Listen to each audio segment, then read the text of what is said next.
BJP operation Congress ಸಿಡಿದೆದ್ದಿದೆ. ಕೇಸರಿ ಪಡೆ ವಿರುದ್ಧ ಸಚಿವರು ಮುಗಿಬಿದ್ದಿದ್ದಾರೆ. ಬಿಜೆಪಿ ಆಪರೇಷನ್ ಸತ್ಯ ಅಂತ ಮಿನಿಸ್ಟರ್ಸ್ ಹೇಳ್ತಿದ್ದಾರೆ. ಆಪರೇಷನ್ ನಲ್ಲಿ ಬಿಜೆಪಿ ಎಕ್ಸ್ಪರ್ಟ್ ಅಂತ ಪರಮೇಶ್ವರ್ ಹೇಳಿದ್ದಾರೆ. ಬಿಜೆಪಿಯಲ್ಲಿ ಬೇಕಾದಷ್ಟು ದುಡ್ಡಿದೆ ಅಂತ ಗುಂಡೂರಾವ್ ಹೇಳಿಕೆ ಕೊಟ್ಟಿದ್ದಾರೆ. ಆಪರೇಷನ್ ಕಮಲವೇ ಬಿಜೆಪಿ ಮಾಡೆಲ್ ಅಂತ ಪ್ರಿಯಾಂಕ್ ಖರ್ಗೆ ಕಿಡಿಕಾರಿದ್ದಾರೆ. ಆಪರೇಷನ್ ಕಮಲ ಉದ್ಭವ ಆಗಿದೆ ಎಲ್ಲಿ? ಇಡೀ ರಾಷ್ಟ್ರದಲ್ಲಿ ಇಲ್ಲೇ ತಾನೆ. ಯಾವತ್ತಾನ ಬಿಜೆಪಿಯವರು ಸ್ವಂತ ಬಲದಲ್ಲಿ ಕರ್ನಾಟಕದಲ್ಲಿ ಅಧಿಕಾರಕ್ಕೆ ಬಂದಿದ್ದಾರಾ? ಇತಿಹಾಸ ತೆಗೆದು ನೋಡಿ.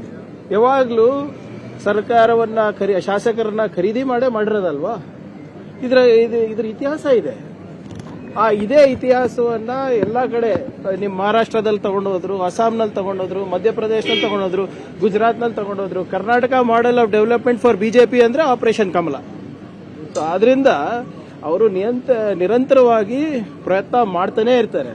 ಎಲ್ಲೆಲ್ಲಿ ಬಿಜೆಪಿ ರಾಜ್ಯ ಬಿಜೆಪಿ ವೀಕ್ ಇದೆ ಅಲ್ಲಿ ಸಿಬಿಐ, ಐಟಿ, ಇಡಿ ಮಾಡ್ತಾರೆ ಫಸ್ಟ್. ಅದು ವರ್ಕೌಟ್ ಆಗಿಲ್ಲ ಅಂದ್ರೆ ಗವರ್ನರ್ ಕಚೇರಿ ಮಾಡ್ತಾರೆ. ಅದೆಲ್ಲಾನು ಕೂಡ ನೋಡಿದೀವಲ್ಲ. ಕೇರಳ, ತಮಿಳುನಾಡು, ಜಾರ್ಖಂಡ್, ಡೆಲ್ಲಿ, ಈಗ ಕರ್ನಾಟಕ.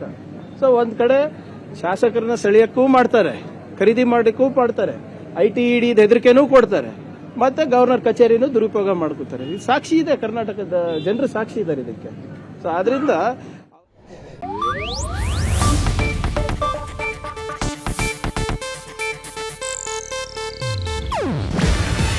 ಇದು ಏಷ್ಯಾನೆಟ್ ನ್ಯೂಸ್ ನೆಟ್ವರ್ಕ್ ಪ್ರಸ್ತುತಿ.